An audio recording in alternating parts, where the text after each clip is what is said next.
Hola, buenas noches. Buenas noches.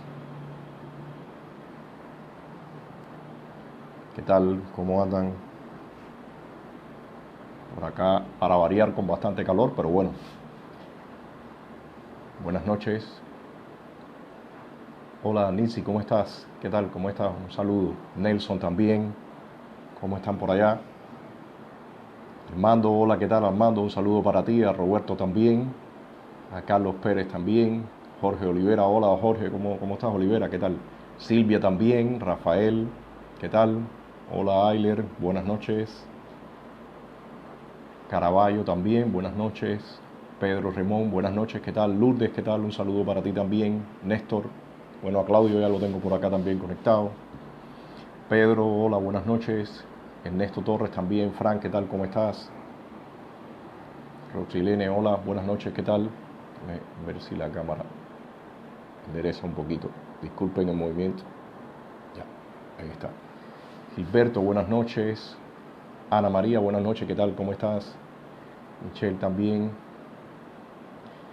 Bueno, hoy voy a hablar de algunos temas y voy a intentar dar un poco, ya ahorita cuando arranquemos les explico un poco más, ¿no? Pero dar mi visión sobre este tema del socialismo, que ahora mismo está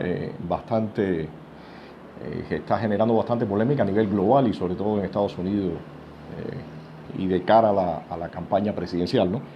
Y aquí, por supuesto, en Cuba lo vivimos, ¿no? Vivimos lo que es el socialismo rancio acá en la isla. Entonces, espero unos minutos más para que se conecten algunos de ustedes. Ora Boris, Karel también, un saludo, buenas noches. Ariel también, buenas noches. Entonces arranco con comentarles algo de manera general de los tópicos que hemos tocado y después quiero meterme en esto que les mencionaba a ustedes, del socialismo, de la propuesta que lanzamos hace un tiempo atrás desde Estado de SAT, exactamente cómo imbricamos esto con la visión ideológica que tenemos nosotros sobre... Un saludo también, Armando, buenas noches. A Cela, buenas noches, ¿qué tal? ¿Cómo? Sí, Fran, lo vi por ahí, ahorita saludé. Julio también, buenas noches, Julio César.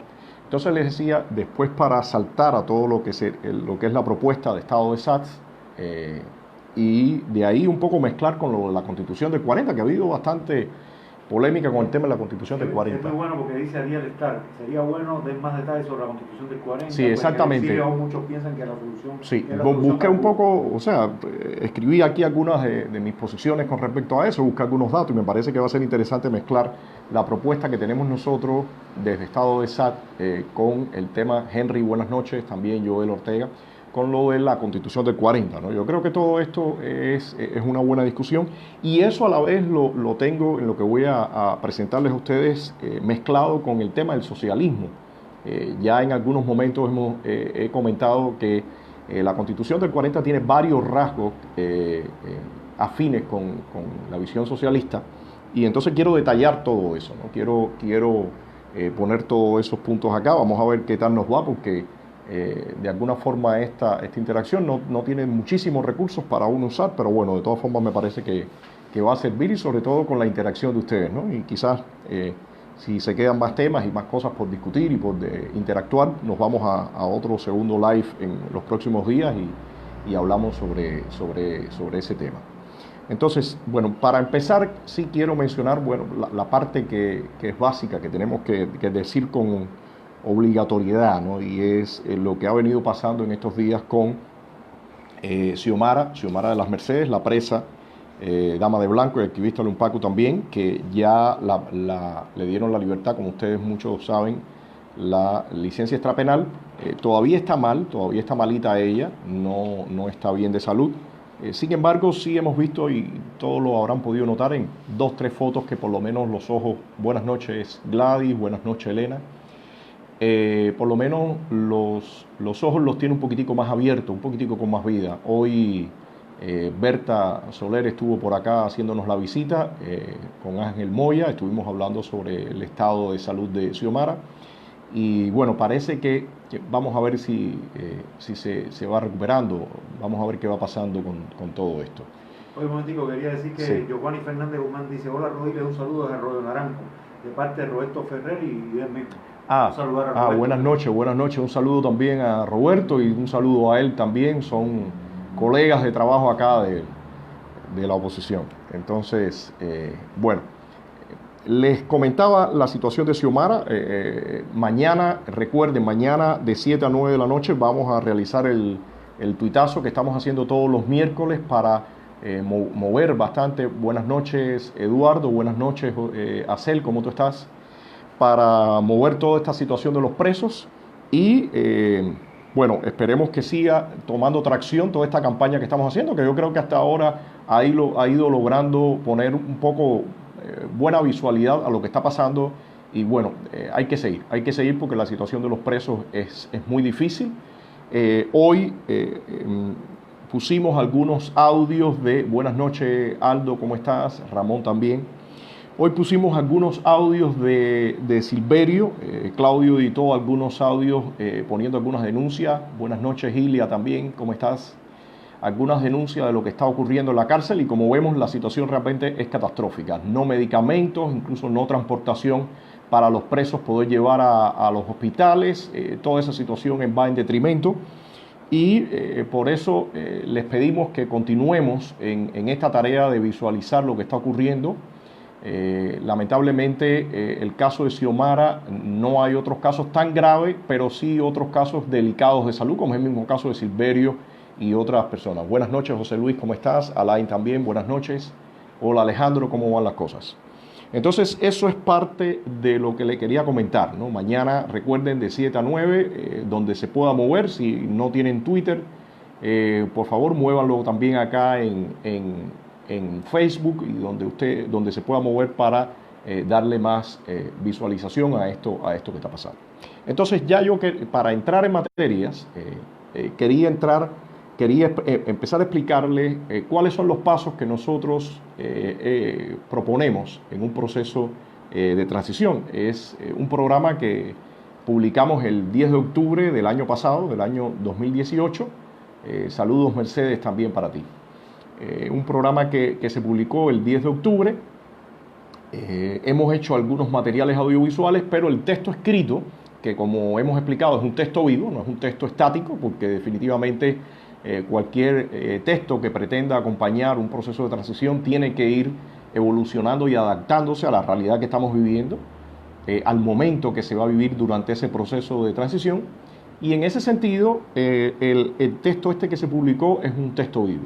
No obstante, ahí nosotros pretendimos, el texto, déjeme explicarle, está hecho de nosotros con estados de SAT, con algunos colaboradores, abogados, pero son personas que no han querido públicamente mostrar que son coautores de este texto y por eso, bueno, exclusivamente aparece a nombre de Estado de SAT y no aparecen más detalles, pero les puedo decir que en la elaboración de este texto se sumaron profesionales, personas que son estudiosos, personas que conocen perfectamente bien la situación legal y jurídica aquí dentro de la isla o el desastre legal y jurídico de la isla, para llamarlo correctamente, y en base a eso es que se propone este texto.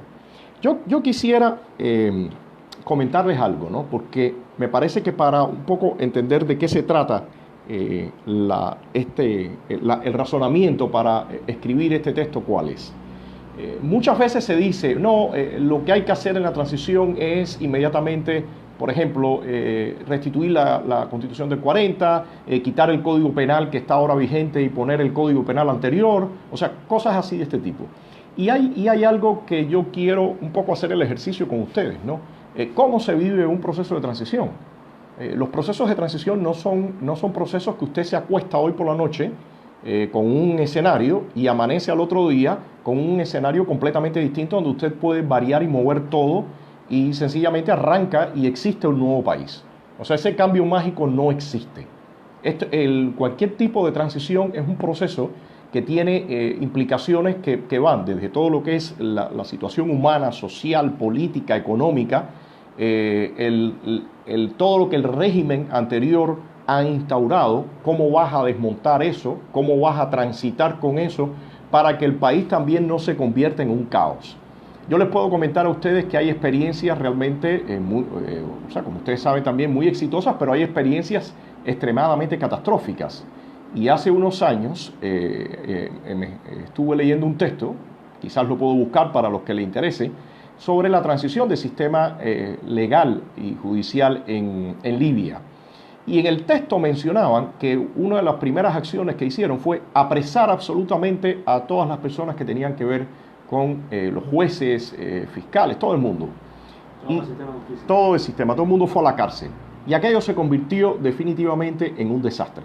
Porque evidentemente el país sigue funcionando, la gente sigue viviendo.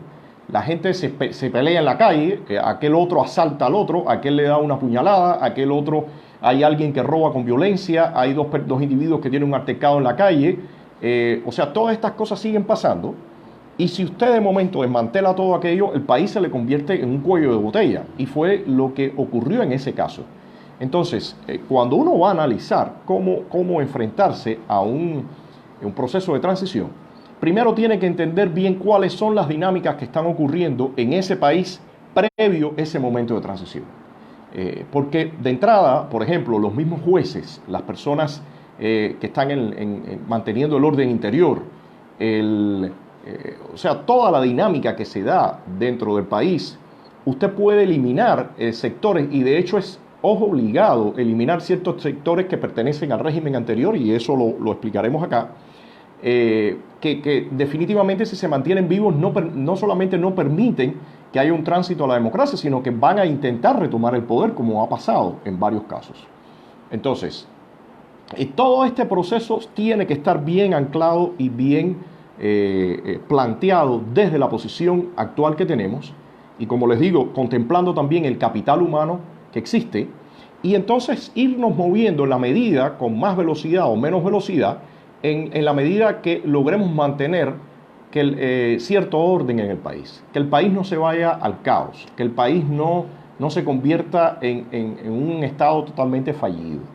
Entonces, ese razonamiento es el que tenemos que mantener para analizar cuáles son los pasos que vamos a dar. Como les digo, esto no funciona, en la práctica no funciona, y por eso les pedí hacer este ejercicio mental. La práctica no funciona, que usted se acuesta hoy con el castrismo y usted se levanta mañana y ya tiene un sistema democrático y ya tiene todo bien establecido. Incluso en el caso de nosotros, los cubanos, la situación se agrava aún más, porque no es ni siquiera, digamos, por ejemplo, lo que ha pasado en Venezuela. En Venezuela, en Venezuela todavía existen resquicios, reminiscencias de lo que es la democracia. Todavía quedan estructuras, todavía quedan actores, todavía quedan elementos de la democracia que el castrochavismo no ha podido desbaratar, no ha podido arrasar. En el caso de nosotros los cubanos, el régimen sí arrasó con todas las estructuras, con todas las instituciones, con la sociedad civil, con todo lo que sea independiente arrasado. O sea que nosotros tenemos que venir a componer casi desde cero y hacer que el país no caiga en un caos y a la vez irlo moviendo hacia la democracia. O sea, eso realmente es un proceso complejo que requiere una coordinación no solamente de quienes estamos acá adentro, eso ha sido parte de todo el debate que se ha dado, y lamentablemente desde mi posición no se ha logrado lo que uno hubiera esperado que se hubiera logrado. Es parte de una coordinación que tiene que existir entre los cubanos que estamos dentro, los que estamos aquí en el terreno, y los cubanos que están fuera, que han logrado acumular también un conocimiento, un know-how de cómo funciona la democracia, y que poseen también no solamente capital humano, sino un capital financiero. En el caso nuestro, aquí está el capital humano, nosotros estamos en el terreno, conocemos exactamente qué está pasando, y entonces tendría que haber como una conjunción entre esos dos elementos para poder hacer viable el país. O sea, ese es como el panorama general de lo que yo les estoy planteando. Repito, esa idea de que usted hoy se acuesta y mañana ya tiene la democracia, eso es un sueño, eso es una fantasía. Y quienes participen en todo este proceso realmente no pueden ser personas también que lo hagan de una gran inspiración. Tienen que ser personas que conozcan lo que están haciendo. Una cosa es que nosotros estemos implicados en la lucha para tirar al régimen. para sacar al castrismo, para finalizar la tiranía, y otra cosa es que seamos parte ya de gobiernos y estructuras profesionales que podamos realmente echar adelante el país. O sea, esos son otros temas también que hay que discutir y hablar con claridad. Entonces, desde esa visión que les planteo, voy a pasar a enumerarle cuáles son los puntos que nosotros en estado de SAT vemos como puntos básicos que tienen que ocurrir para este tipo de procesos. Primer paso que nosotros planteamos en nuestra propuesta es la inmediata disolución y prohibición del Partido Comunista Cubano. Porque todas las estructuras que tienen que ver con la violación de los derechos humanos, el ejercicio de esa violación, de la incitación y ejercicio de la violencia, todo eso tiene que desaparecer. En el caso del Partido Comunista, de quedarse como estructura, de entrada tiene muchísimos más recursos que tuviera cualquier otro grupo, porque ellos tienen incluso propiedades, fondos, recursos, estructuras, todo eso es parte del Partido Comunista. Si el Partido Comunista se queda en ejercicio, podemos estar seguros de que no vamos a ir a transitar a ninguna democracia. O sea, el punto número 1 en nuestra propuesta es: hay que disolver y prohibir el Partido Comunista. Hay una duda, un segundito. Entonces eso implica decir también que hay que disolver todas las organizaciones de masa que están relacionadas ahí. Sí, o sea, en ese sentido, todas las organizaciones que han participado, han promovido y han participado de la violencia, todo eso tiene que quedar disuelto, porque al final han sido brazos del Partido Comunista y del régimen para sostener la represión. O sea, eso hay que eliminarlo, lo cual no implica, y este punto es importante, que algunas personas que hayan podido militar en el Partido Comunista, que no tengan ninguna deuda en el sentido legal, que no han sido represores directos, que no han violentado los derechos humanos, que no son brazos de la represión, esas personas evidentemente podrán hacer vida política, pero tendrán que hacerlo en otras instituciones, en otros grupos, en otras organizaciones que se creen posteriormente. Entonces, el segundo paso que nosotros planteamos es establecer legalmente las bases para el pluralismo político, abrir paso a la diversidad ideológica y su efectiva participación en la vida pública, mediante el uso del pleno derecho de asociación, reunión, expresión y prensa. O sea, hay que abrir para que los cubanos puedan ejercer todos sus derechos y libertades fundamentales. El ejercicio de esos derechos y libertades fundamentales que se hace a nivel individual o se hace a nivel grupal, pero que tiene en el caso de la política como objetivo final, bueno, la creación de grupos que puedan participar de esa vida política en el futuro y que puedan realmente competir con su proyecto para ejercer el poder, que es al final el objetivo de cualquier actor o grupo o institución que incursione en la política. O sea, ese sería ese segundo paso. Por supuesto, para esto hay que, esto no ocurre, como les decía también, de forma completamente espontánea. Eso deberá hacerse efectivo mediante una reforma provisional a la ley de asociaciones y el resto de normas que regulan tales derechos. El tema acá, y es como lo que les decía ahorita, el tema acá es que nosotros no podemos de momento generar todas unas estructuras, sistemas legales, cuerpos, leyes complementarias, todo esto de la noche a la mañana. O sea, no ocurre así, es lo que me referí al principio. En la práctica tendremos que usar algunas de las cosas que deje este sistema y voltearlas de cabeza para que nos sirva para arrancar. Y todo esto, como dice acá, son provisionales, porque ya ustedes verán después cómo son los pasos, cuáles son los siguientes pasos que siguen para ir en la construcción de ese proceso. Por acá Ana María me dice: teme el reciclaje de comunistas. Ana María, las personas que han participado y que han ejercido, han sido parte de los brazos represores, esas personas quedan descartadas, desde mi perspectiva, esa es la propuesta nuestra, quedan descartadas de la vida política. En la República Checa se realizó el proceso de lustración, donde muchos individuos quedaron inhabilitados para participar en la política por 5 años. O sea, todo esto, como les digo, esto es una propuesta, esto es un esbozo, que la idea nuestra es echarlo a discutir. Por supuesto, otros grupos, otras personas tienen otras ideas, otras visiones, otros esbozos, y al final, bueno, se tendrán que llegar a consensos. Pero me parece que es importante ya empezar a hablar de estos temas por los tiempos que estamos viviendo. Entonces, el tercer paso sería: hay que establecer una separación de poderes provisional dentro de las estructuras estatales existentes. O sea, hay que empezar a lograr esa separación en la que quienes tienen que ver con el Poder Judicial no están supeditados al Ejecutivo.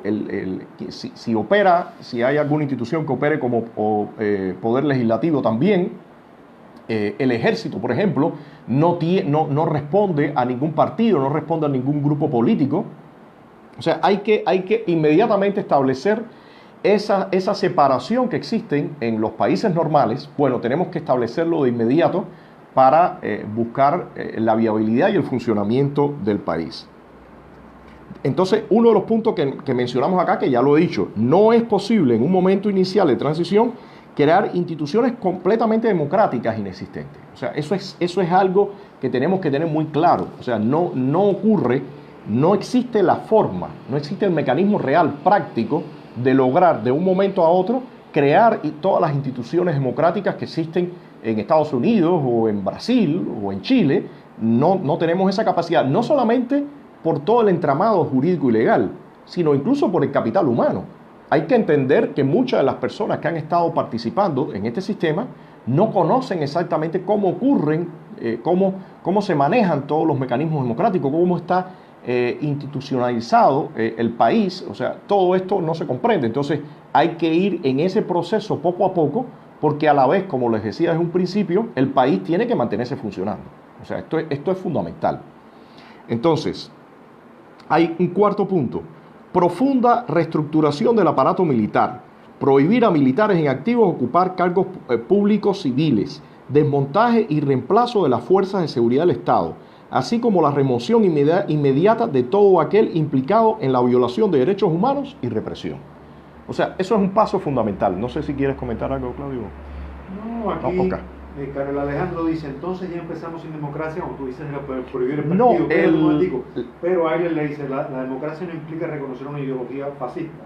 Karel dice entonces: estoy en contra del comunismo, pero prohibirlo es antidemocrático. Y Ayler le dice: el nazismo está prohibido porque no es comunismo. O sea, el tema, bueno, primero termino con este punto 4 y hago un paréntesis sobre eso que estás diciendo. Evidentemente, el desmontaje de los cuerpos de seguridad del Estado, el desmontaje de todo aparato militar o todo individuo que haya participado directamente en la violación de los derechos humanos, que hayan cometido crimen, eso es obligado.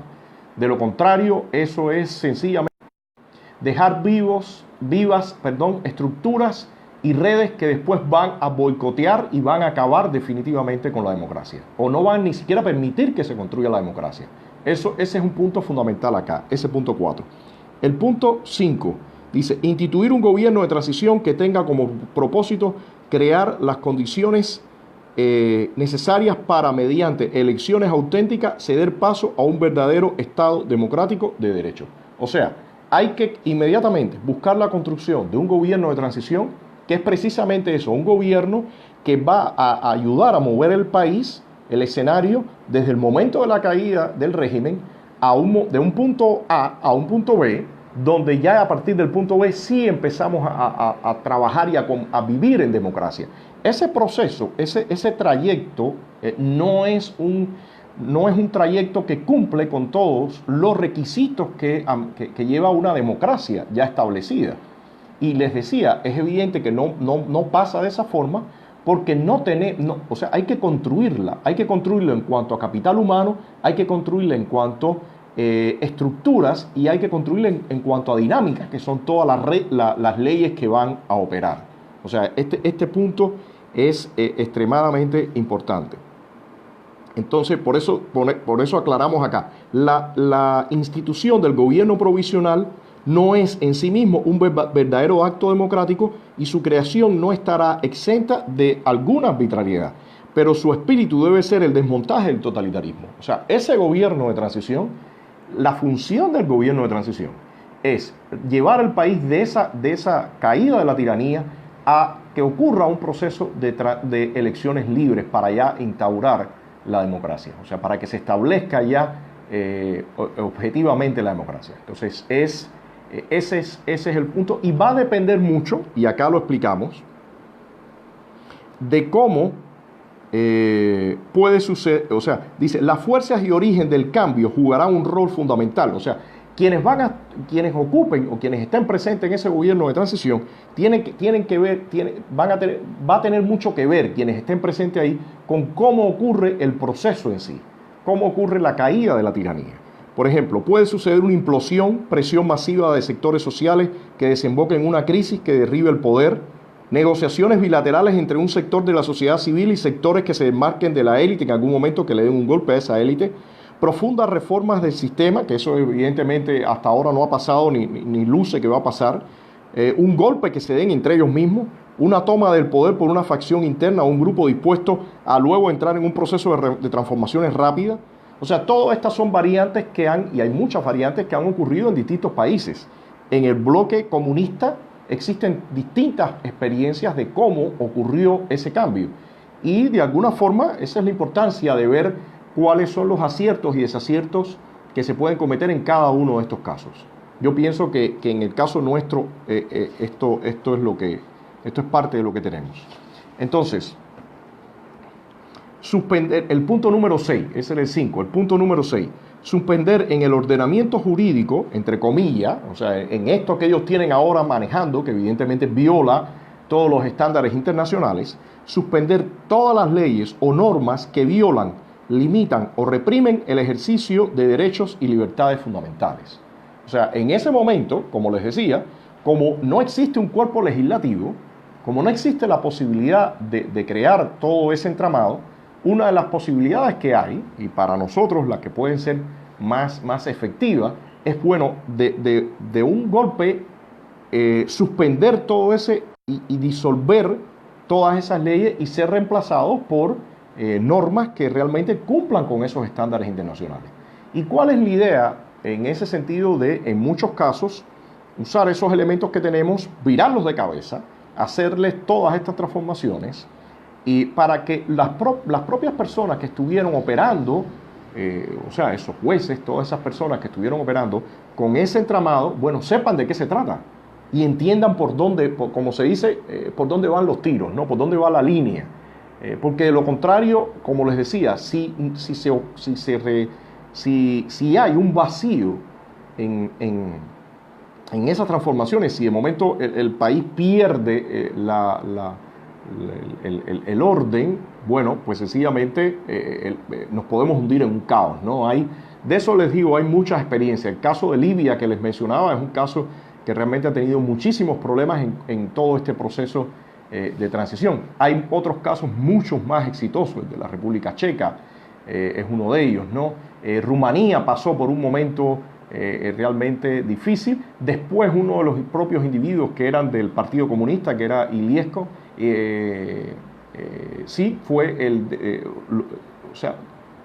le dio casi un golpe a la oposición y él entró y fue presidente por varios años, ¿no? O sea, como les digo, hay muchos casos que se dan. Entonces, el punto número 7 sería crear una nueva ley electoral provisional que cumpla con los estándares internacionales. O sea, ya en ese momento hay que crear una nueva ley electoral, pero provisional, que esa es la que nos va a permitir este rol. Y entonces, se crea esa ley que cumple con los estándares y dice, este rol le corresponde al gobierno de transición que solo podrá legislar con carácter provisional. O sea, el objetivo de esa ley es simplemente convocar a un proceso de elecciones y ahí viene el punto número 8, convocar a un proceso de elecciones para crear una asamblea constituyente plural y con representación porcentual que nos va a servir ahora sí esa asamblea constituyente para crear un nuevo proyecto de constitución y una nueva ley electoral, que ese sería el paso número 9. O sea, ya a partir de ese gobierno de transición se crea una ley electoral provisional para convocar a una constituyente y esa constituyente ya sí va a generar lo que sería el proyecto de constitución y una ley electoral para entonces ya elegir el gobierno que llevaría a nuestro país. A partir de eso se somete a referéndum el proyecto de constitución y la ley electoral y ya una vez el gobierno de transición convoca a elecciones libres, si se aprueba esas propuestas, el gobierno de transición convoca a elecciones libres, plurales y competitivas, y el paso número 12 es el gobierno de transición da paso al nuevo gobierno. O sea, esa es la visión en general. Es realmente en ese proceso de transición que es variable. Es variable, en algunos países se ocupan, por acá Ernesto pregunta de dónde está el documento, está en la página de Estado de SAT, lo puedes encontrar en la página de Estado de SAT. En algunos países ese gobierno de transición dura 12 meses, hay veces 18, 24, eso va a depender del escenario interno que nosotros tenemos, ¿no? O sea, va a depender de nosotros los cubanos cuáles son los tiempos que nos vamos a dar de acuerdo a la realidad que estamos viviendo. Entonces, esto es así un poco rápido. Les digo, hay un audiovisual que yo lo compartí nuevamente, que toca estos temas. El documento escrito está en la página de Estado de SAT.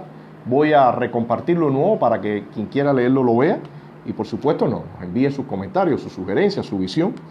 Y entonces yo quería pasar ahora al tema que ha generado discusión, que está definitivamente bien conectado con esto que estábamos hablando acá, porque como ustedes ven, al final la propuesta nuestra tiene que ver con un proceso, o sea, en algún momento implicarnos en un proceso constituyente para lanzar una nueva constitución.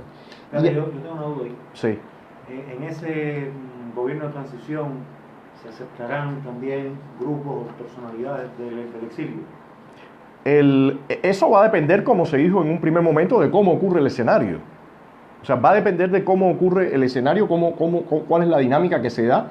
Por supuesto, la participación del exilio, como cubanos que son, es fundamental en todo esto. Así que quienes compongan el gobierno de transición dependen específicamente del proceso, pero la participación del exilio ya en los grupos políticos y en toda esta dinámica es completamente segura. La otra parte dependerá mucho de cómo ocurre el proceso. Entonces quiero entrar al tema de esto que hablaba de la constituyente. Hay muchas visiones. Hay personas que dicen, nosotros creemos que lo que debe hacerse es restablecer, como está por acá Eduardo Garaycoa, que es parte de las personas que defienden el punto del restablecimiento de la Constitución del 40. Hay otras personas que dicen, hay distintas variantes, ¿no? Pero yo quería mencionar algo. Cualquier constitución que se aplique en un país tiene que estar muy anclada al momento que se está viviendo. Uno no puede buscar una ley, porque al final de la jornada la Constitución es la ley máxima de la nación. Uno no puede usar una ley que en momento no se parezca, no esté anclada en la realidad que estamos viviendo. Ya hace unos días atrás yo mencionaba parte de mi visión, y todo esto lo repito una y mil veces, esa es mi visión particular. Con las personas que hicimos este documento la compartimos, o sea, pensamos eso, pero bueno, ahora yo estoy hablando a nivel personal. Y no implica que para nada, que todo el mundo irá con su visión y con su proyecto y defenderá con toda la fuerza esa visión y ese proyecto. Así que eso me parece que es parte de ese juego democrático, pero les estoy comentando y aclaro, por eso ese es mi punto. Como yo les decía, la Constitución del 40, como toda Constitución, tienen dos partes, ¿no? La parte orgánica y la parte dogmática. En la parte orgánica, que es la que tiene que ver con la estructuración del Estado, bueno, definitivamente la estructuración del Estado que se plantea en la Constitución del 40 no tiene nada que ver con las estructuras que existen ahora del régimen y que tendremos que desmontar también. Entonces, cuando usted dice, yo voy a implementar o yo voy a restituir de forma inmediata la Constitución del 40, bueno, usted no tiene posibilidad de crear dos cámaras para el Poder Legislativo, eso no existe, no lo tenemos. Incluso, por ejemplo, los mismos mecanismos que se usan, que se plantean en la Constitución del 40, de cómo usted va a conformar el Poder Judicial, la elección de los jueces, que son de las instituciones propias que tenía en ese momento el país, como era la Universidad de La Habana, profesores de prestigio, o el tribunal, si usted va a conformar un tribunal de garantías constitucionales, todo esto realmente merece, o sea, hay que estructurarlo completamente de cero, porque el régimen lo rompió, el régimen lo destruyó. Por acá Eduardo me dice, ¿pudiera compartir cámara con usted? Mire, yo prefiero, usted me manda las preguntas y vamos interactuando, porque por acá definitivamente para mí es complicado, no solamente el tema de la señal, sino que usted me manda y vamos discutiendo. Y yo le voy poniendo, y las preguntas por acá tengo a Eduardo, que me ayuda en copiarla, y yo le respondo y usted podemos interactuar, así como con muchas otras personas. Entonces, el punto mío es, uno no puede decir que va a reinstaurar de momento algo en lo que uno no tiene para nada la composición, ni capital humano, ni las condiciones ya estructurales en cuanto al tema legal. Como yo les decía, por ejemplo, en el mismo caso de Venezuela, si cae el chavismo mañana y los venezolanos dicen, no, vamos a restaurar la constitución anterior y vamos a crear los cuerpos legislativos, bueno, es que eso lo tienen ya casi. En Venezuela ellos tienen el capital humano y tienen cómo reestructurar eso en forma inmediata. En el caso nuestro no. Recordemos lo que dije en algún momento. En el caso nuestro el régimen arrasó con todas las instituciones y de hecho hay que formar profesionales para que puedan cubrir y realizar ciertas funciones.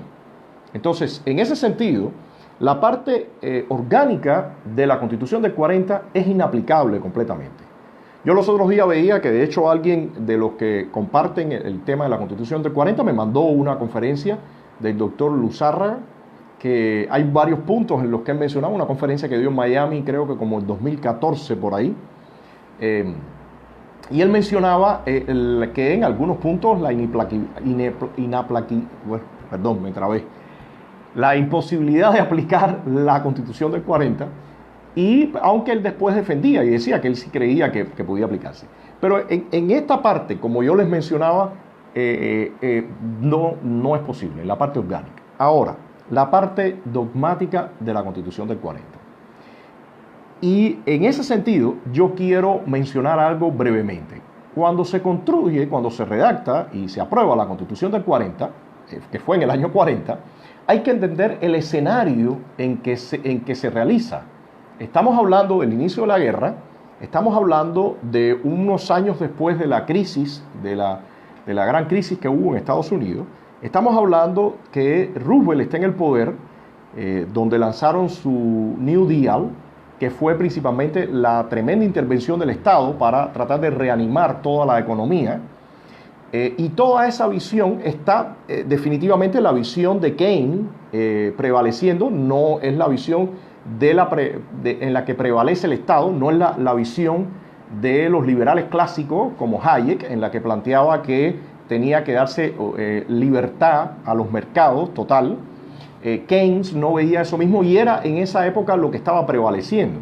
Entonces la Constitución del 40 también se discute unos años después que cae Machado, hay un grupo de personas, algunos de ellos con cortes hacia la izquierda, que tienen fuerte intervención en los gobiernos estos que están transitorios, y en ese contexto es que se construye esta Constitución.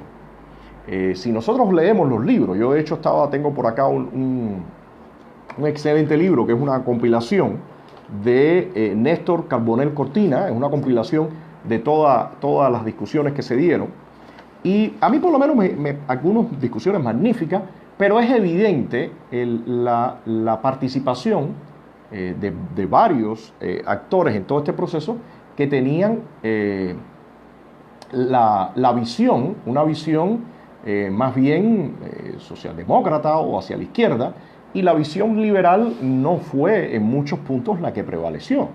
O sea, prevaleció una visión que tenía más que ver con corte socialista, ¿no? Y yo quiero mencionarle par de elementos o par de artículos que están acá en la Constitución del 40. Por ejemplo, el artículo 60 dice: el trabajo es un derecho inalienable del individuo. El Estado empleará, escuchen esta parte, el Estado empleará los recursos que estén a su alcance para proporcionar ocupación a todo el que carezca de ella y asegurará a todo trabajador, manual o intelectual, las condiciones económicas necesarias a una existencia digna. O O sea, si usted lee este artículo 60, este artículo es socialismo a pulso. Este artículo no tiene nada del corte liberal. Esto es socialismo a pulso. Esta es intervención completa del Estado. Hay otro punto también que dice: todo trabajador manual o intelectual de empresas públicas o privadas del Estado, la provincia o el municipio tendrá garantizado un salario o un sueldo mínimo que se determinará atendiendo a las condiciones de cada región y a las necesidades normales del trabajador o en orden material, moral y cultural, y considerándolo como jefe de familia. O sea, si nosotros vemos varios de los artículos, estos no solamente estos dos, hay varios artículos acá que tienen realmente un corte socialista. Y si usted lo compara, por ejemplo, con la Constitución del 901, que la tengo acá, que por supuesto también tiene problemas como el tema del voto de la mujer, no está acá, y eso para el 901 era algo normal, pero para hoy en día es una aberración. Pero si usted ve el tema de los derechos y libertades fundamentales de la Constitución del 901 y el concepto con el que fue construido esta Constitución, bueno, se parece mucho más al mismo concepto que se aplicó para la construcción de la Constitución americana. Y definitivamente lo detallada que fue la Constitución de 1940, el enfoque que tuvo en puntos que tienen que ver con esto que se llama, y después voy a entrar en ese tema, con esto que se llama justicia social. Si uno valora todos estos elementos acá, uno se da cuenta que esta Constitución, hecha muy al detalle, crea sus propios hándicaps o sus propias limitaciones para poder tener plena vigencia y perdurar en el tiempo. Si usted ve la Constitución de 1901, que está construida con el mismo concepto de la Constitución americana, esa brevedad le permite, y eso de ir concretamente nada más al tema de los derechos y libertades fundamentales, le permitiría tener más vigencia. Pero de todas formas, le repito, esto es mi visión. Yo pienso que en cualquier tipo de proceso constituyente que se realice durante un proceso de transición, tiene que tener muy en cuenta la Constitución del 40 como referente, porque es parte de nuestra historia, es parte de lo que ocurrió acá y se construyó acá en forma democrática, es la última Constitución que se construyó en forma democrática, pero a mí también me gustaría tener muy en cuenta lo que plantea y el enfoque de la Constitución de 1901. Y en lo particular, como le digo, a mí conceptualmente, perdón que estoy sudando y me limpio las gotas de sudor. A mí particularmente me gusta más la idea y el concepto de la Constitución de 1901 que de la Constitución de 1940. Pero como planteo, todo esto está completamente sujeto a todo el debate y a todos los consensos que tendrán que crear entre los actores políticos y la sociedad cubana en ese momento de la transición y en ese momento del cambio. Pero sí me parece que es importante que discutamos todo esto. Y ahí, y me estoy extendiendo un poco porque quiero terminar y después ya entrar a las preguntas y respuestas, y ahí voy a hablar un poco de la visión esta, como les mencionaba, del tema del socialismo, de esta visión que estuvo en esa Constitución de 1940, pero que hoy en día nosotros vemos también en actores dentro de la oposición, dentro de la isla y fuera de la isla. Estamos viendo en Venezuela todo el tema de actores que tienen que ver con este cambio, que tendrían que estar impulsando completamente a fondo el cambio y que están atados un poco con sus visiones ideológicas. Entonces a mí me parece que es importante entrar en esa discusión. Los otros días por acá vi un comentario de Yaxis y hablaba de la justicia social. Y alguien dentro de la discusión me decía, es que Rodiles, tú estás confundiendo lo que es socialismo con justicia social. Y yo quería mencionarle que la justicia social, como está planteada, tiene mucho que ver con el socialismo y tiene mucho que ver con la visión socialista. Y respecto a esto hay excelentes artículos. Yo estuve revisando algunos artículos que tenía, que en algún otro momento hace un tiempo atrás había leído, pero ahora lo saco. y es precisamente uno de Hayek, en el que él entra a hablar sobre todo el tema de la justicia social. Y Hayek plantea claramente que el punto este de la justicia social tiene que ver con una justicia distributiva. Y esta justicia distributiva, al final, ¿quién tiene que terminar de realizar esa justicia distributiva? Bueno, tiene que terminar de realizarla el Estado. Y al final son seres humanos, son burócratas, son individuos que están desde ciertas posiciones donde tienen sus intereses individuales o de grupo o de gremio, y esas personas desde esa posición van a hacer esa redistribución a nivel social. Entonces, el tema acá es que cuáles son, o sea, bajo qué mecanismos, bajo qué criterios se va a asumir que un grupo puede redistribuir esa riqueza. Y además riqueza que no construyeron ellos. Sí, porque la mayoría son burócratas y son personas que pertenecen a un grupo político, porque esas personas que pertenecen a ese grupo político fueron los que en una democracia ganan las elecciones. Y entonces esos burócratas y estas personas van a venir a redistribuir esa riqueza que ellos consideran que está mal distribuida. Y ahí empieza ya, y para mí es muy claro, que cuando ya se asume que tiene que haber una fuerte intervención del Estado para toda esa redistribución, bueno, ya empezamos a movernos con la visión del socialismo. Desde mi perspectiva, hay que darle la mayor cantidad de libertades al individuo y la menor intervención del Estado. Desde mi perspectiva, ¿dónde vendría la intervención del Estado? Me parece que la intervención del Estado tiene que ser para lograr que la competencia ocurra de la forma, digamos, más limpia posible. Esa es, desde mi visión, la intervención que debe tener el Estado. Pero todas estas visiones de redistribución, todas estas visiones de reasignar producción, riqueza, a mí me parece extremadamente peligrosa. Y en el caso nuestro, si vamos a salir de este sistema, que lo que ha hecho es aplastar completamente al individuo para supuestamente darle una prioridad a lo colectivo, para que lo colectivo aplaste lo individual, bueno, me parece que tenemos que tener mucho cuidado.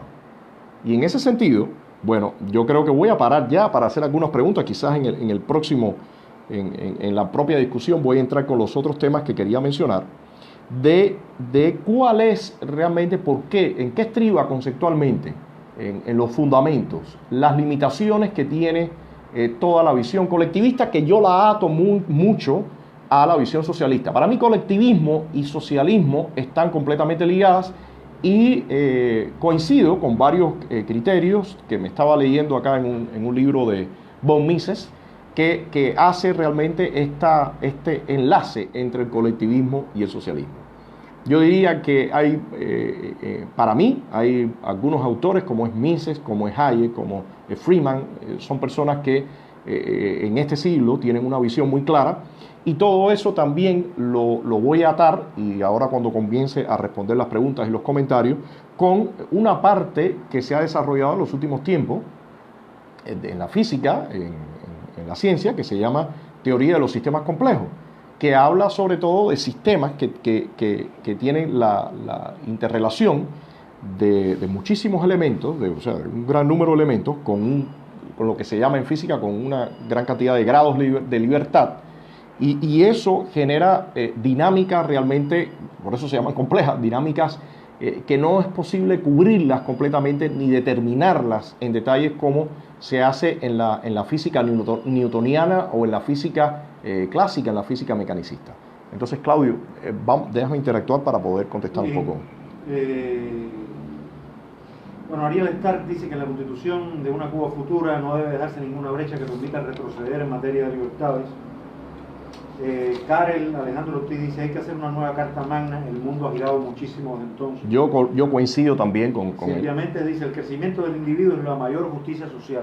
Exactamente. Ramón Martínez dice mientras que no se tome en cuenta la ley fundamental de 76 o la de 2019, todo está bien. No, eso no es ley fundamental. ¿Cómo se llama, Karel?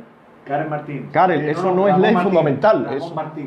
Ramón Martínez, eso no es ninguna ley fundamental. Eso es sencillamente me da la gana de imponer esto y lo hago, y punto. Elena Millares dice, todo individuo debe esforzarse al máximo para salir adelante. Es la manera libre y digna de una sociedad democrática. Wayne Lores dice, en Estados Unidos dan ayuda, food stamp, seguridad social y más cosas que vienen del socialismo. Y Eduardo Garaycoa hace una pregunta, dice, ¿es Estados Unidos socialista? Como casi montándose sobre Wayne Lores, ¿no? Sí. Bueno, yo pienso que Estados Unidos, como la nación tan grande que es, de hecho, mi impresión cuando llegué a Estados Unidos fue que eran muchos países dentro de uno solo. Yo pienso que Estados Unidos sí tiene elementos que son de corte socialista. Y hoy mismo estamos viendo algunos problemas que se están dando con eso. Hay otros elementos que no, hay otros elementos que tienen que ver con esta visión liberal. Y ya, por ahí estamos con las preguntas para allá. Sí, bueno, okay. Hasta ahora estas dos... Entonces, me monto en eso. Ana Ravelo dice una cosa muy interesante, dice, me parece justo que se tengan las dos constituciones en cuenta o como base para formar una nueva constitución más adaptable con nuestra situación. Yo pienso eso mismo. Yo pienso que tenemos que tener en cuenta esa constitución de 1901 que, como les digo, conceptualmente tiene mucho de la visión de la constitución americana que ha demostrado ser una constitución muy exitosa.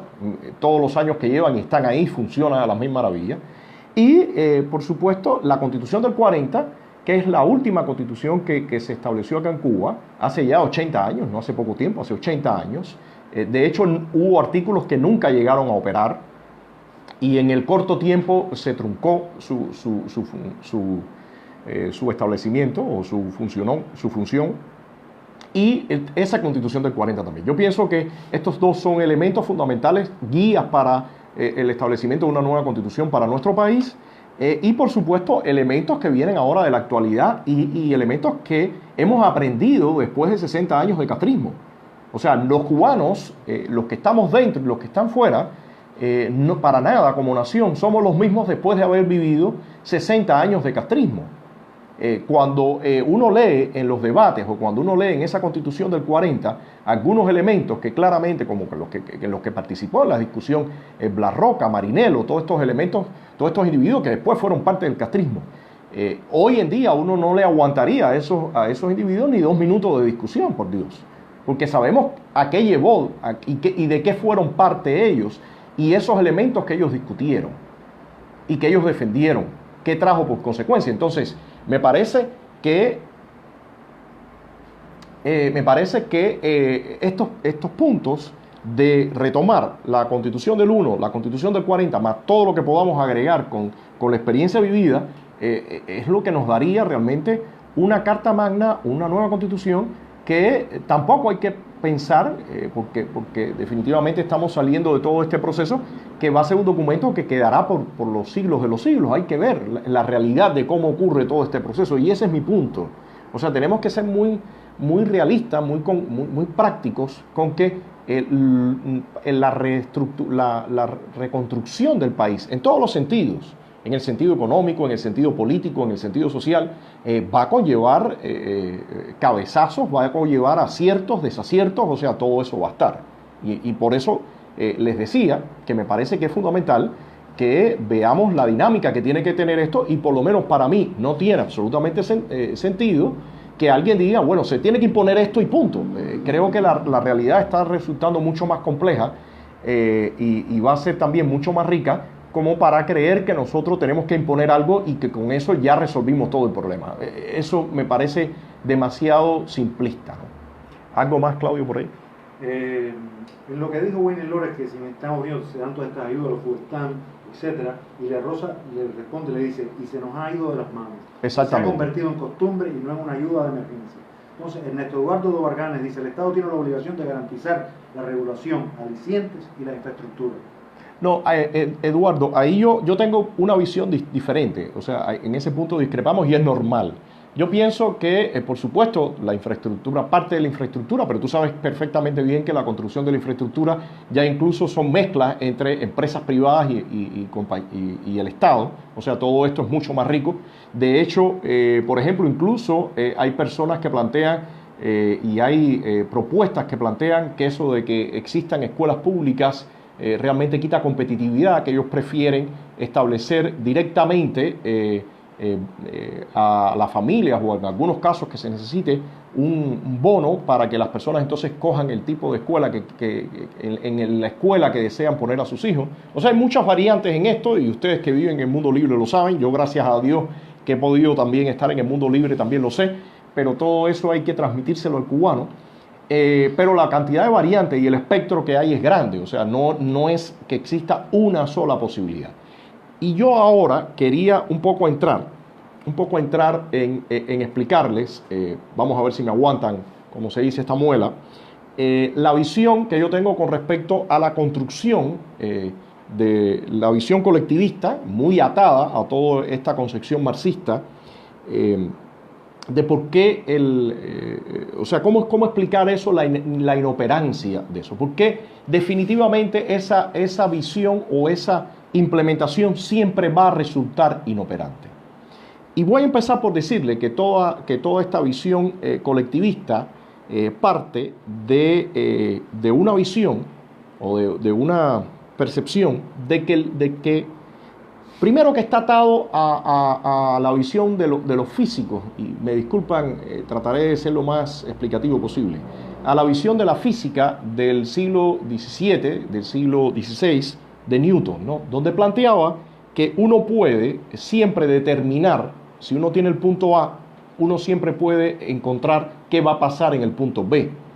Y lo otro es que yo puedo deconstruir el sistema, yo puedo reducir el sistema a sus partes, rearmarlo y entonces poder establecer esa dinámica de un punto a otro. Y esa fue la visión que tuvo el marxismo desde el principio, una visión completamente determinista y reduccionista de la sociedad. O sea, el Estado, que implicaba que un grupo de seres humanos podían, porque según esto ya conocían todos los mecanismos internos de la sociedad, todo esto de la lucha de clases y todo esto que planteaba, que por cierto, toda esa visión era muy anclada a la visión de Darwin, de la evolución, donde solamente ellos observaban el elemento de competencia entre los elementos del sistema. Ya durante el tiempo, y de eso hablaré escuetamente, después quizás en otro live vuelvo a mencionar todas estas cosas, ya después se vio que no es así, o sea que realmente sí existe la competencia, pero sí existe la cooperación, porque de lo contrario el augurio que daba Carlos Marx era que la sociedad iba a colapsar, porque esa competencia iba a llevar a una lucha de clases, a un enfrentamiento y a una depredación entre los actores, hasta que supuestamente el proletario iba a ganar aplastando al capitalista, explotador y toda esta visión reduccionista. No pasó eso, porque no es así como funcionan las sociedades. Las sociedades establecen mecanismos de competencia y, como todo en la vida, también establecen mecanismos de cooperación. Y al final esto ha sido lo que ha ido generando estas nuevas dinámicas, y el propio capitalismo, por tener esas libertades, se va reinventando, que no fue lo que previó el marxismo. Sin embargo, lo que ocurre con el socialismo es que precisamente como hay un grupo de personas que asumen que ellos conocen todas las dinámicas y las estructuras y todo, ellos empiezan a definir desde su punto de vista las políticas, ellos empiezan a decirte cómo vas a llegar del punto A al punto B, matas la libertad, la dinámica interna que se da por la libertad del individuo, y al final llegas a un gran desastre, que es lo que estamos viviendo en Cuba, y es lo que ineludiblemente se vive en cualquier sistema donde usted empieza a operar con una visión realmente muy arcaica. ¿Qué se planteaba desde el liberalismo clásico? Se decía que había algo y se planteó principalmente para el tema económico, pero evidentemente esto lo podemos extrapolar también para la parte política y la parte social, para cualquier dinámica humana. Se planteó que existía algo que le llamaron la mano invisible. Y esa mano invisible era algo que intervenía de alguna forma y se lograban ciertos resultados de forma espontánea, de forma...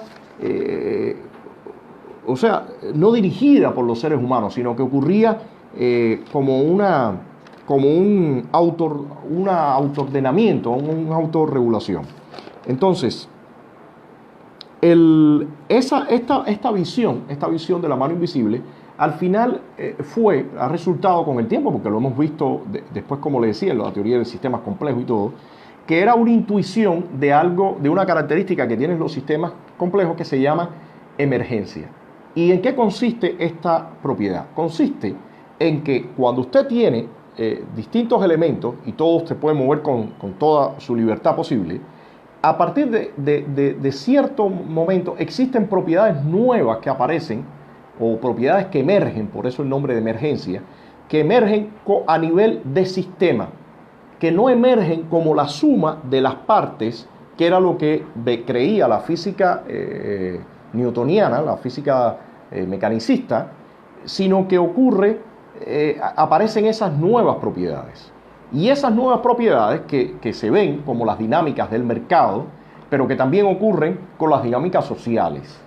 Entonces, el marxismo y el socialismo y el colectivismo trata de imponer reglas a nivel general, y eso no permite, eso mata la posibilidad de que aparezcan estas emergencias, que al final, de alguna forma, son los que establecen, yo le llamaría, dinámicas como más creativas para los sistemas, a diferencia del otro caso, que son dinámicas impuestas y que terminan matando toda la riqueza y el desarrollo de ese propio sistema. La improvisación. Entonces, yo lo dejo más o menos por aquí, quizás en otro momento, en el próximo live, hablo un poco más de este tema para seguir interactuando con ustedes. No, hay un comentario interesante de Aile que dice: los disidentes en Cuba en su mayoría son de izquierdas y socialistas. Yo honestamente le voy a decir una cosa. Acá en Cuba, mi lectura es que el cubano, en su intuición, el cubano me parece que opera como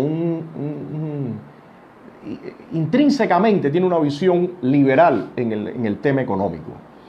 Y de alguna forma, eso creo que tiene que ver por su historia. Cuba al final fue un lugar de comercio, de intercambio.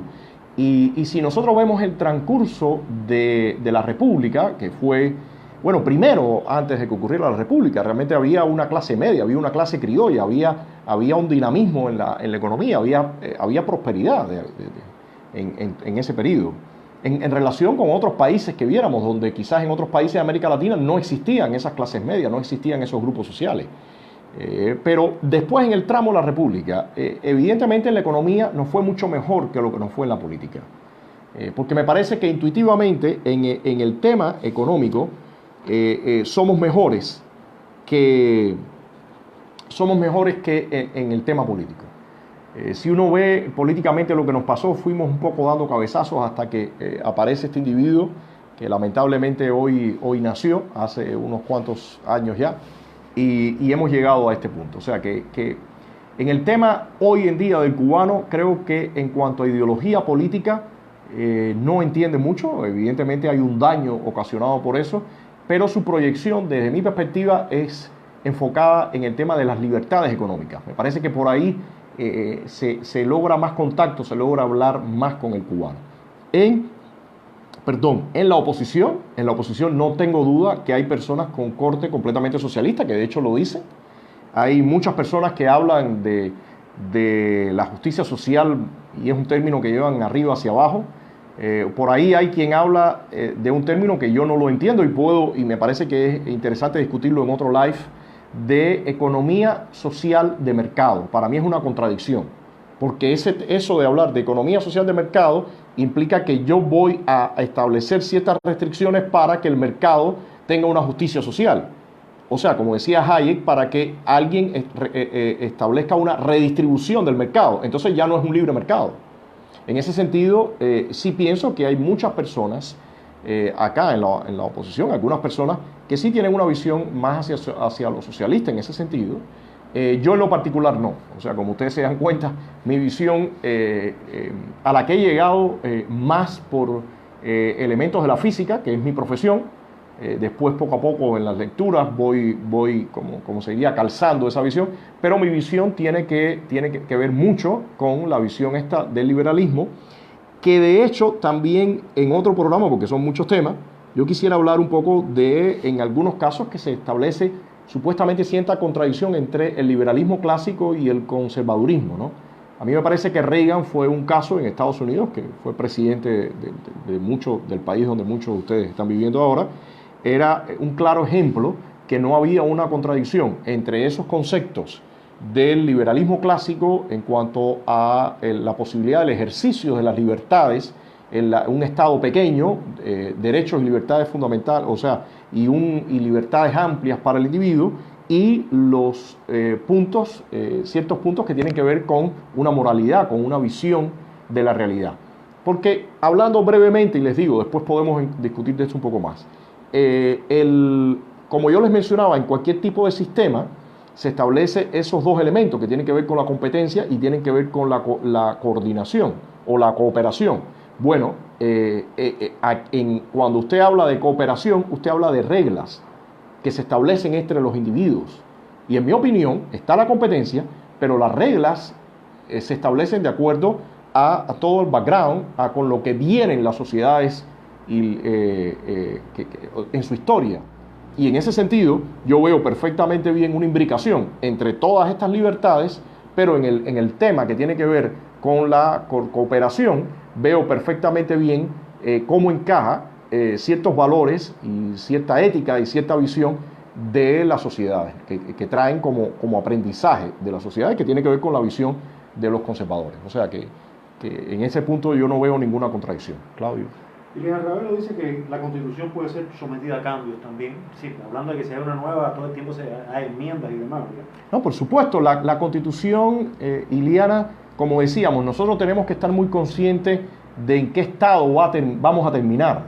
O sea, estamos después de 60 años de castrismo que ha arrasado. A mí me parece que el principal fatídico legado del castrismo es que ha atomizado tremendamente la sociedad.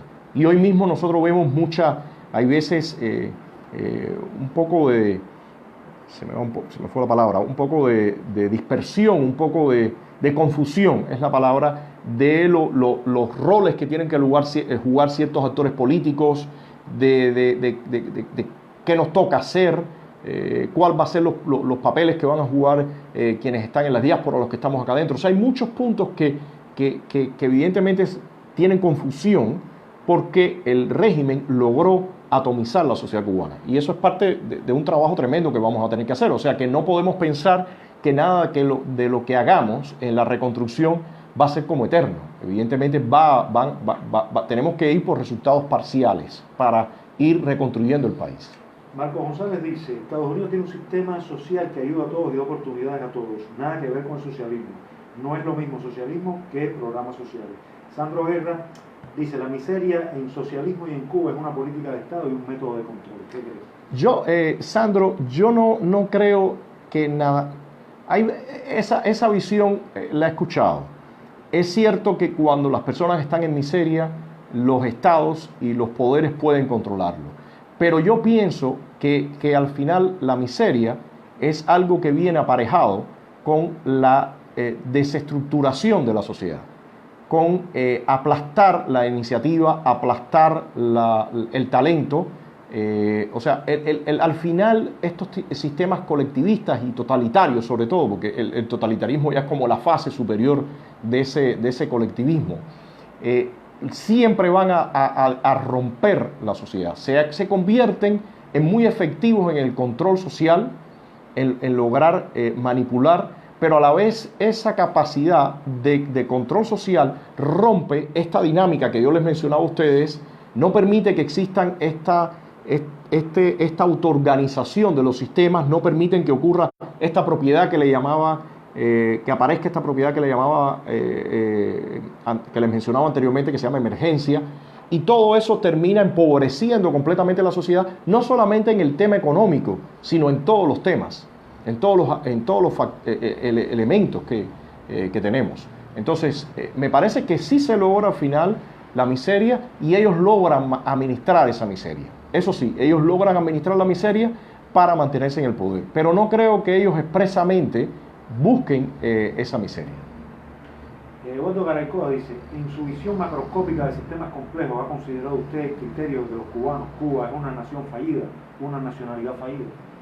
Yo, honestamente, hoy en día Cuba es una nación, no sé si clasificarla completamente fallida, pero sí que hemos tenido bastantes tropiezos, ¿no? pero no es una nación para nada acabada. No es una nación acabada, y muestra de eso es que por una parte primero tenemos toda esa diáspora, no solamente aquí en Miami, sino en muchas partes que ha logrado ser próspera, que ha logrado avanzar, que ha logrado sobrevivir, salió de su país y ha creado toda la riqueza, ha creado todas profesionales, o sea, lo que sabemos. Y aquí adentro, si bien los cubanos estamos bien golpeados, pero yo todavía percibo que nos queda mucho de ese germen y esa energía creativa y de deseo de la gente de hacer. Para mí es muy significativo que cubanos que están acá, como se dice, flotando, llegan a Estados Unidos y al año ya incluso están mandando dinero para la familia acá. O sea, los cubanos son operativos, y en unos live anterior yo mencionaba que en una ocasión conversando con John Kelly, el que estuvo de jefe de staff del presidente Trump hasta hace muy poco, cuando era jefe del Comando Sur, coincidimos en un evento y yo le hablaba del tema de los éxodos migratorios, y él me mencionó algo directamente, me lo dijo rápidamente, me dijo: los cubanos son de las nacionalidades que más rápido se adaptan a los Estados Unidos y hacen su vida, y es una comunidad próspera. Entonces, es evidente que hay una parte que está dañada, pero es evidente que hay otra parte que sigue siendo funcional. Y en ese sentido a mí sí me parece muy preocupante que no enrumbemos en la dirección que debemos un proceso de transición. Porque si bien estos elementos que yo le digo para mí están vivos y son perfectamente usables y están listos para que se desarrollen, bueno, si nosotros no enrumbamos bien, el país también se puede convertir en un caos. Porque nosotros vemos cómo llegan algunos individuos a Estados Unidos y donde primero van es a buscar estafar en Medicare, a buscar hacer fraudes en las tarjetas de crédito, otros por allá a robar gasolina, pero la mayoría no va a eso. Si uno tiene una estadística, la mayoría de las personas no van a eso, pero esos individuos están. Y acá dentro del país las personas, y es un poco relacionado con esta parte que les mencionaba de las reglas de juego para lograr la cooperación y para que la sociedad pueda avanzar, esas reglas de juego están un poco dañadas en algunos casos. Entonces, creo que hay que tener muy claro hacia dónde nos queremos mover. Creo que tenemos que tener muy claro esas reglas que queremos establecer para que realmente no seamos una nación fallida, porque sí podemos ser una nación fallida. O sea, yo pienso, y aquí tenemos ejemplos muy claros. Ahí tenemos Haití, que lamentablemente es un país fallido, y tenemos casos, por ejemplo, hemos visto casos acá muy cercanos, Colombia, por ejemplo. Colombia estuvo realmente en una situación desastrosa, se aplicó el Plan Colombia, se logró controlar la guerrilla, el narcotráfico, y aquello se revirtió. Entonces yo pienso que todos los países no morimos, pero podemos tomar rumbos distintos, ¿no? Wilmer Lores dice: en una Cuba libre, quítale la medicina y la escuela gratis y conocerás la capacidad de manifestación de los cubanos. Mira, hay que ver realmente qué medidas se van a tomar, porque evidentemente, como les decía, en un proceso de transición o en un país democrático no ocurre, o sea, no es algo que llega de la nada, no es algo que aterrizó hoy y ya, hay una historia. Y en ese sentido nosotros tenemos que analizar, hay que analizar qué es lo que va a ser más efectivo en todo este proceso. Y de ahí que les mencionaba que no es un proceso completamente lineal. O sea, no nos vamos a mover solamente en una dirección y punto. No. Acá hay que ver todo ese trayecto, cómo va a ir y verlo en el terreno. Claro. Dice Liliana: yo sí creo que ese régimen busca la miseria mediante el control casi absoluto de la economía, pues ellos nos excluyen de este derecho ciudadano. Yo repito, Iliana, yo pienso que es parte del resultado de estos sistemas colectivistas y en este caso que terminan siendo totalitarios. Me parece que no, en mi opinión, no es algo que ellos lo quieren hacer. De hecho, en muchos momentos, ahora mismo con todas estas sanciones, ellos quisieran poder generar riqueza, pero el propio sistema mata eso. Imagínense ustedes ahora que ellos se han lanzado con esta cuestión de topar los precios. Lo hacen porque están en una situación difícil y ellos consideran que de esa forma pueden tener más control social. Pero esto es un claro ejemplo de lo que es romper toda la autoorganización, o sea, el tope de los precios, es un claro ejemplo de, de cómo se rompe la capacidad de autoorganización del mercado. Y eso es lo que ellos están haciendo ahora. Al final, ¿qué van a conseguir? Bueno, lo que se ha conseguido siempre cuando tú haces este tipo de políticas de tope de precios.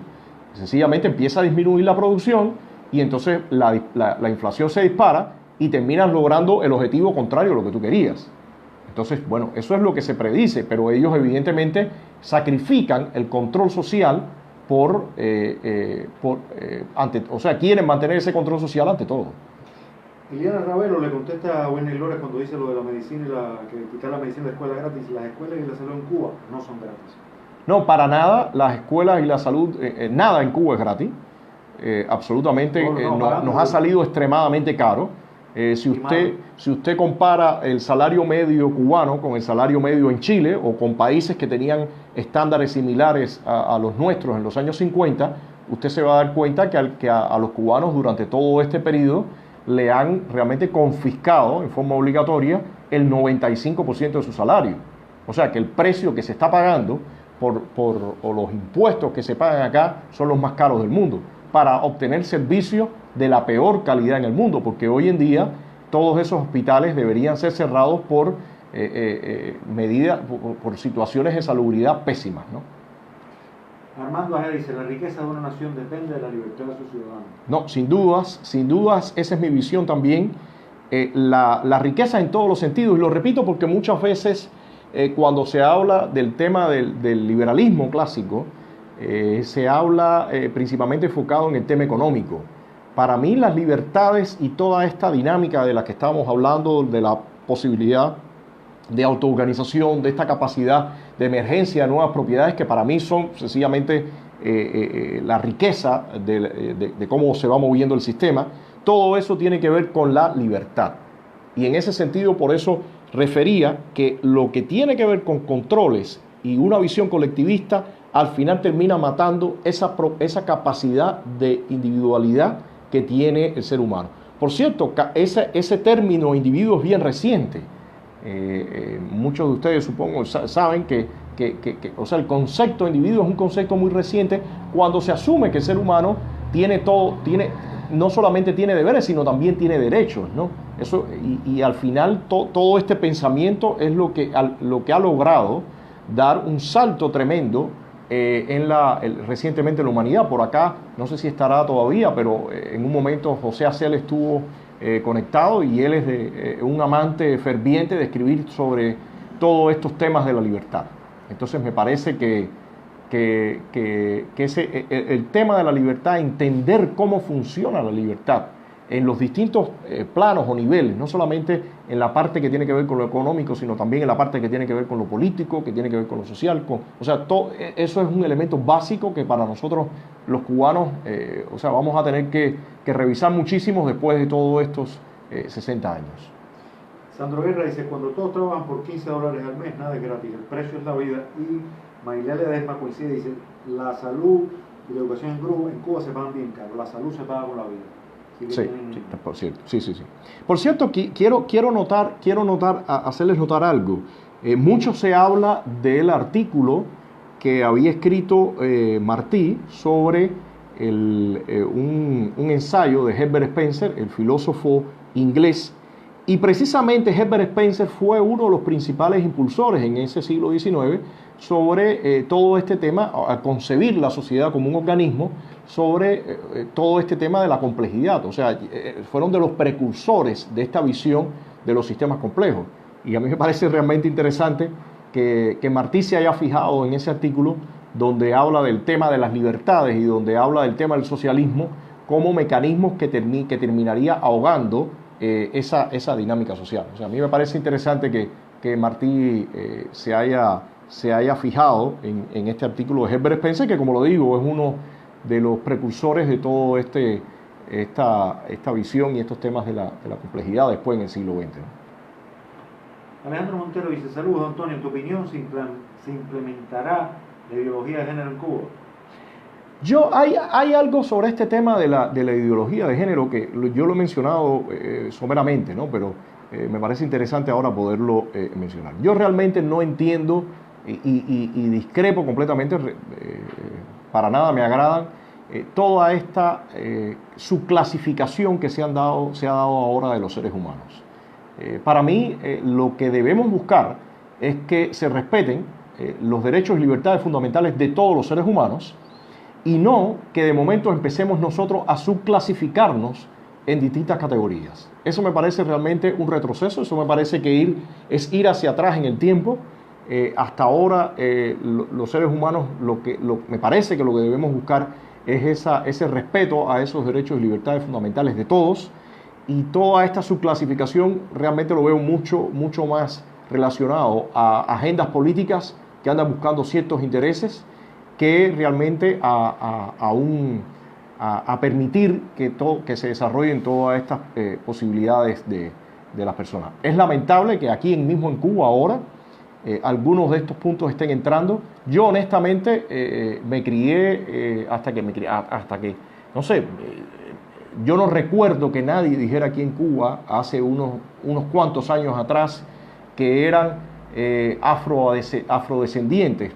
Yo siempre oí que la gente decía que era cubana, y de momento ahora estoy viendo todo estos nuevos conceptos introducidos, quizás algunos que vienen de Estados Unidos que allá aplicaban o allá existían y funcionaban, pero acá en Cuba realmente creo que todo el mundo, si algo logramos tener los cubanos, es identificarnos con nuestra nacionalidad, siendo cubanos.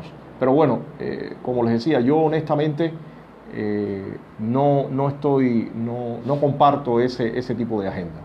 No, para eso ha puesto aquí Silvia Mente, que todos los seres humanos somos iguales ante la ley. Exactamente, Silvia, y ante la ley y ante esta naturaleza, o ante Dios si usted es religioso. A mí me parece que ese es el punto fundamental acá. Todas estas subclasificaciones realmente me parecen ridículas. Este tema ahora de los homosexuales o los gays, que tiene LGBTIQ, o sea, eso yo realmente para mí no lo entiendo. Me parece absurdo todo eso, que de momento ya cuando uno escribe no son, tienes que mencionar estos, estas, estes, que es como no se sabe qué cosa. O sea, yo honestamente discrepo. Para mí, yo no acojo esa visión de este mundo, ¿no? Entonces, bueno, ya vamos ya casi 1 hora y 25 minutos ya ahorita. Les agradezco haber estado por acá. Voy a tomar notas de algunos de los puntos y quizás en un próximo live vuelvo un poco a hablar acerca de este tema también, de lo que les comentaba, de los sistemas complejos, de las propiedades estas que tienen estos sistemas, de la emergencia, de la autoorganización, todas estas cosas, para un poco comentarles, ¿no? y manejar esta visión que viene más desde la física, pero que yo creo que al final termina empastando perfectamente bien con todos estos estudiosos sociales y teóricos, ¿no? También. Bueno, entonces, buenas noches, les agradezco haber estado por acá y nos seguimos viendo en estos lives, que mira, hoy gracias a Dios la conexión fue bastante aceptable y la pudimos hacer. Bueno, cambio de bola pronto, por acá me pregunta Fidelito Castro. Oye, tremendo nombre te buscaste, mi amigo. Yo creo que con ese nombre de Fidelito Castro, el cambio de bola no te debe agradar mucho el próximo que salga, ¿no? Así, exacto. Entonces, bueno, buenas noches y gracias por estar por acá, y nos seguimos viendo y seguimos interactuando. Gracias por participar.